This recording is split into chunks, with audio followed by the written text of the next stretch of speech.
Khalistani state का निर्माण और उसके साथ साथ खालिस्तानी मूवमेंट वो इंडिया में कुछ नहीं है, पर कनाडा में उसका तैयारी जड़ों शोरों से चल रहा है।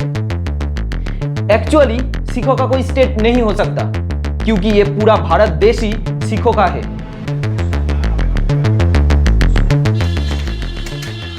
आप पंजाब का डेमोग्राफी देखोगे तो उधर बहुत ज्यादा पॉपुलेशन हिंदू है।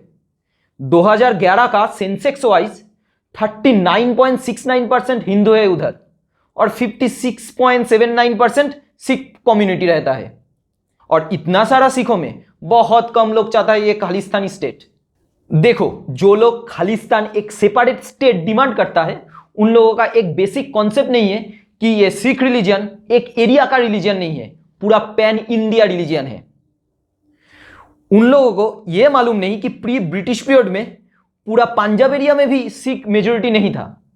सिर्फ लुधियाना के अलावा किसी किसी जगह मुस्लिम और किसी किसी जगह हिंदू मेजोरिटी था।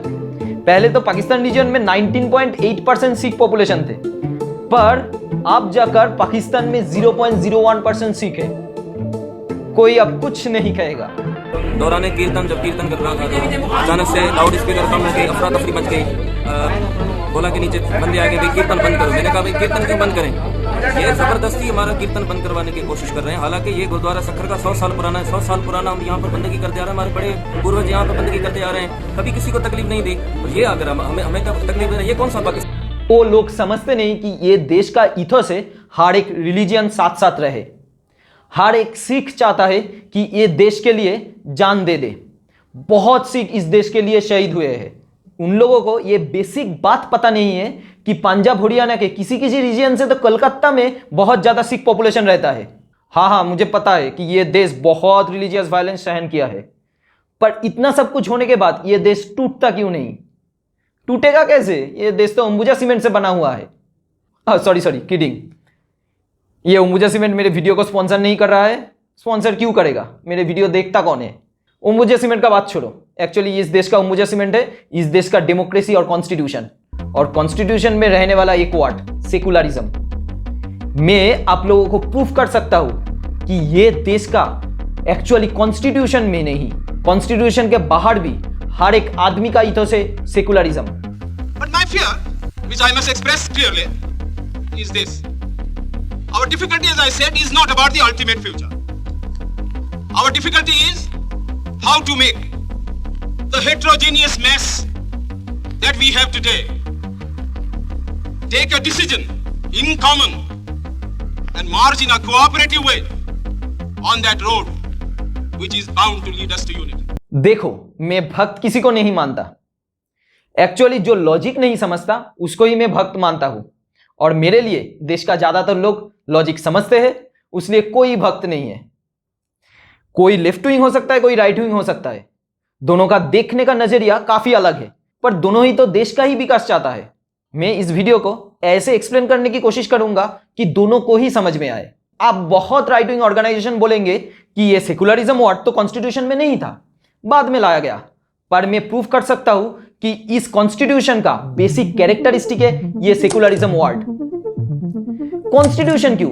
इस भारत का हर लोगों का बेसिक डिमांड है सेकुलरिज्म, और मैं ये 100% प्रूफ करके दूंगा। असल में मेरा विश्वास जातिवाद में नहीं है। मैं तो चाहूंगी कि ये शब्द हम हटा दें अपने देश से। हम सब अपने को एक माने। जब हम उपलब्धियों की तरफ देखते हैं, सफलताओं की तरफ देखते हैं, तो कमजोरी की तरफ भी देखना है। किन बातों ने हमको पीछे रखा? कौन से रोड़े हमारे रास्ते में आए कि हम तेजी से आगे नहीं बढ़ सके? तो हम देखते हैं कि जो सबक आजादी की लड़ाई ने हमें सिखाया था कि केवल एकता और अनुशासन से सफलता प्राप्त हो सकती है।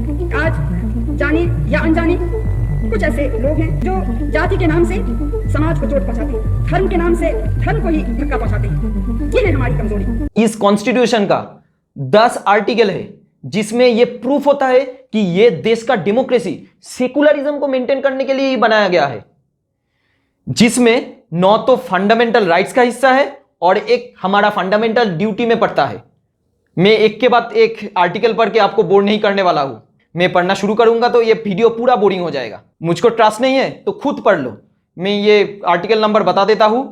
आर्टिकल 14, 15, 16, 25, 26 है, 27, 29, 30 और फंडामेंटल राइट्स का है 51/A। ठीक है, देख लो। इसके बाद जो बोलेगा ये कॉन्स्टिट्यूशन एक्चुअली सेकुलर नहीं है, उसको मैं कुछ नहीं समझा सकता। एक्चुअली तुम भक्त ही हो, पर यह तर्क तुम सही दे सकते हो। कॉन्स्टिट्यूशन तो एक किताब है, और जो किताब समाज को ध्यान में रखे हुए नहीं बनाया जाता उसको मैं नहीं मानता। In politics, we will have equality. And in social and economic life, we will have inequality.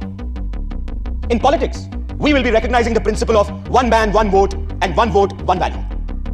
In our social and economic life, we shall, by reason of our social and economic structure, continue to deny the principle of one man, one value. पर मेरे पास यह भी proof है कि यह constitution Bharatiya Samaj को ध्यान में रखे हुए ही बनाया हुआ है। इस देश का समाज, रिलीजियन, कल्चर, इस देश का डिमांड को मानते हुए यह ब्यूटीफुल मास्टरपीस तैयार हुआ है। एंशिएंट इंडिया में तो सम्राट अशोक ने रूल जारी किया था कि हर एक रिलीजियस लीडर कुछ भी प्रीच करे तो उसको रोका नहीं जाएगा, उसको प्रोसिक्यूट भी नहीं किया जाएगा। और उनका 12th रॉक एडिक्ट में बोला है उनका हर एक जनगण कोई भी रिलीजियस लीडर के बारे में एक टॉलरेंट ख्याल रखे और उसके साथ साथ हर एक रिलीजियन को रिस्पेक्ट करे। और मुगल पीरियड में ऐसा ही कुछ रूल जारी किया था मुगल सम्राटों ने। उन लोगों का पॉलिसी तैयार होता रिलीजियस हेट्रेड को दूर करने के लिए। इवन अकबर एंड बाबर ने हुमायूं को एडवाइस किया था कि अपना रिलीजियस प्रेजुडिसेस छोड़ दे, काउज और टेम्पल्स को प्रोटेक्ट करे और उसके साथ साथ कोई भी रिलीजन को इवन नजरिया से देखे। काफी गौर और फिक्र के बाद हमने यह महसूस किया है कि हिंदू यात्रियों से तीर्थ यात्रा महसूल वसूल करना खुदा की शान को सिक्कों में तोलने जैसा है। और इसीलिए हमने आज से तीर्थ यात्रा महसूल हमेशा के लिए खत्म करने का फैसला किया है। हम मुगल कोई अफगान या दूसरे गैर मुल्कों की तरह लुटेरे नहीं हैं जो हिंदुस्तान की दौलत को लूट ले और खजाना भरने की हवस पर जीते। ये हमारा मुल्क है और हम इसके जिस्म पर लूट के जख्म नहीं देख सकते। पर एक बात है, मैं कोई भी रूलर को महान या दयालु नहीं मानता। रूलर तो रूलर होता है, एक पॉलिटिकल फिगर है जो अपने इंटरेस्ट के लिए कोई भी पॉलिसी तैयार करता है। उन लोगों का कुछ इंटरेस्ट था इसलिए ऐसा पॉलिसी तैयार किया और वो समाज को ध्यान में रखते हुए ये सब पॉलिसी तैयार करता है। अशोक के समय में सोचो, अशोक जब पहले लीडर हुए थे तब इंडिया में बहुत सारा मूवमेंट, वो ट्राइबल मूवमेंट हो सकता है, वो रिलीजियस मूवमेंट हो सकता है, वो सब फेस किए थे। जगह जगह रिवोल्यूशन चल रहा था।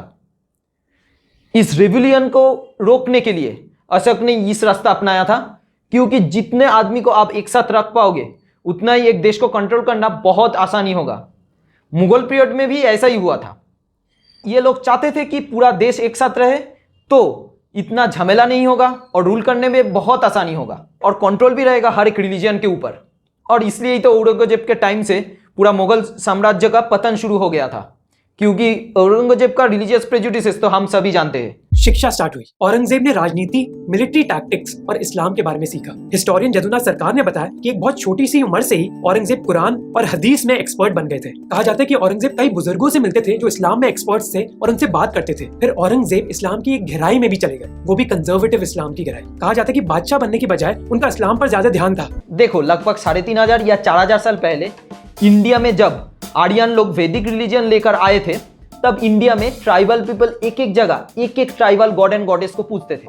पर ये वैदिक रिलीजन में सिर्फ इंद्र और अग्नि को पूजा जाता था। पर ये वैदिक रिलीजन एक के बाद एक ट्राइबल गॉड एंड गॉडेस को एक्सेप्ट करते रहे। इसलिए बाद के वेद और उपनिषदों में एक एक गॉड आते रहे, जैसे कि काली, कृष्णा, दुर्गा, शिव एक्सेट्रा। और एक एक करके सब गॉड एंड गॉडेस को हम लोग पूजते रहे। हमारा ये रिलीजन इतना ओल्डेस्ट है इसलिए क्योंकि ये हर एक चीज को एक्सेप्ट किया और अपना बना लिया। हम लोग तो बुद्ध को भी अपना ही मानते हैं और महावीर को भी। आज अपना रिलीजन, अपना कल्चर किसी को भी थोपना चाहो तो वो नहीं मानेगा। हर एक रिलीजन, हर एक कल्चर हमारे देश में आसपास है और ऐसे ही रहेगा। इसलिए ये देश एकजुट है। कोई किसी को अपना कल्चर इन्फोर्स करना चाहे तो ये देश टूट सकता है। तो देखो एक कॉन्स्टिट्यूशन को कितना सोच के रखा गया। कॉन्स्टिट्यूशन क्यों? कॉन्स्टिट्यूशन हर चीज नहीं है। ये समाज चाहता है कि कॉन्स्टिट्यूशन सेकुलर रहे, नहीं तो ये अखंड भारत छोड़ दो, अपना ये देश पूरा देश नहीं रह सकता। और हिंदू राष्ट्र का कल्पना करना छोड़ दो। जिन लोगों का दिमाग नहीं है वो लोग ऐसे सोचते हैं।